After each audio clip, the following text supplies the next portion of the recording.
Assalamualaikum warahmatullahi wabarakatuh.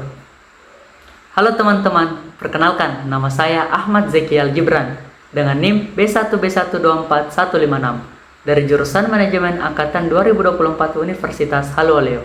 Di video ini kita akan membahas tentang manajemen persediaan bahan baku dan produk khususnya dalam sektor kemaritiman.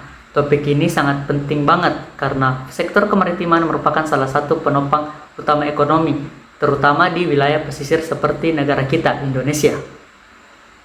Kita mulai dari pengertiannya terlebih dahulu. Manajemen persediaan adalah suatu proses yang meliputi perencanaan, perorganisasian, pelaksanaan, dan pengendalian terhadap bahan baku, barang dalam proses, dan produk jadi. Tujuannya adalah agar semua persediaan tersebut tersedia dalam jumlah yang tepat, waktu yang tepat, dengan biaya yang efisien. Namun, dalam sektor kemaritiman, pengelolaan persediaan ini menjadi lebih kompleks dibanding sektor lain. Hal ini disebabkan oleh berbagai faktor seperti kondisi alam, karakteristik produk yang mudah rusak, serta keterbatasan infrastruktur di wilayah pesisir. Nah, selanjutnya kita akan membahas tentang karakteristik persediaan dalam sektor kemaritiman. Yang pertama adalah produk bersifat mudah rusak atau perishable. Contohnya seperti ikan, udang, dan hasil laut lainnya yang harus segera diolah atau disimpan dalam suhu dingin agar kualitasnya tetap terjaga. Yang kedua adalah ketergantungan pada faktor alam. Produksi hasil laut sangat dipengaruhi oleh musim cuaca dan kondisi ekosistem laut. Dan karakteristik yang ketiga adalah keterbatasan akses dan infrastruktur. Banyak lokasi yang berada di daerah pesisir atau pulau kecil memiliki keterbatasan transportasi atau fasilitas penyimpanan. Karena itu, pengelolaan persediaan di sektor ini harus bersifat adaptif dan efisien. Nah, selanjutnya kita mungkin akan membahas tentang jenis-jenis persediaan dalam kemaritiman. Yang pertama adalah bahan baku. Ini merupakan hasil laut yang belum diolah seperti ikan, segar, udang, dan rumput laut. Bahan ini sangat bergantung pada kondisi alam dan harus dikelola secara berkelanjutan. Nah, yang kedua adalah barang dalam proses. Barang dalam proses adalah bahan baku yang sedang diolah, misalnya ikan yang sedang difilet, dikeringkan, diasingkan. Nah, yang ketiga adalah barang jadi.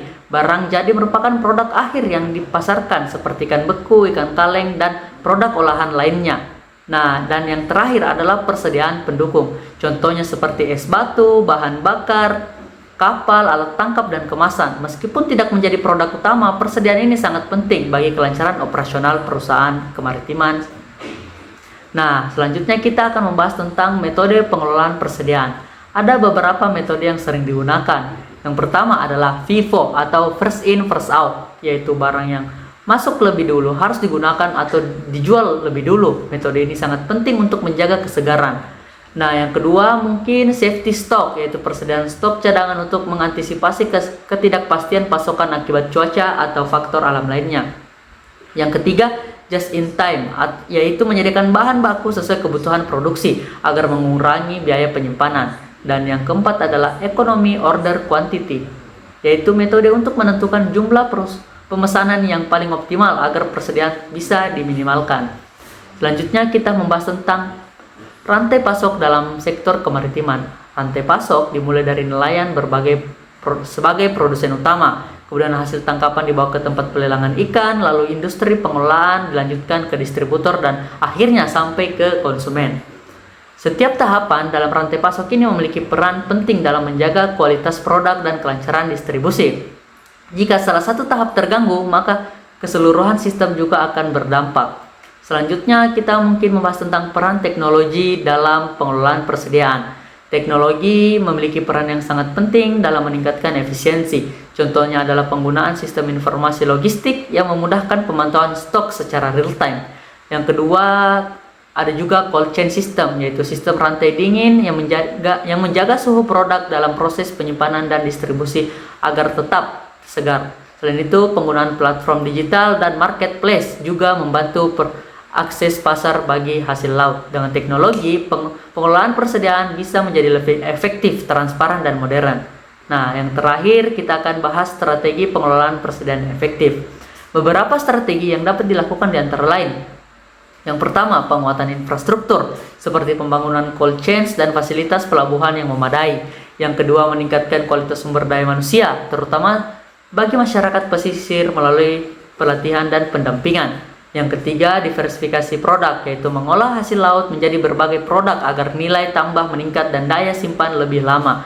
Yang keempat, integrasi sistem logistik agar distribusi menjadi lebih lancar dan efisien.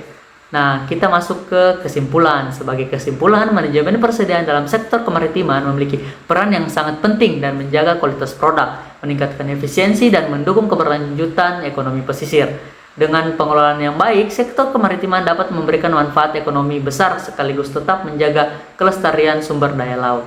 Sekian dari penjelasan materi saya. Terima kasih yang sudah menonton. Semoga bermanfaat. Assalamualaikum warahmatullahi wabarakatuh.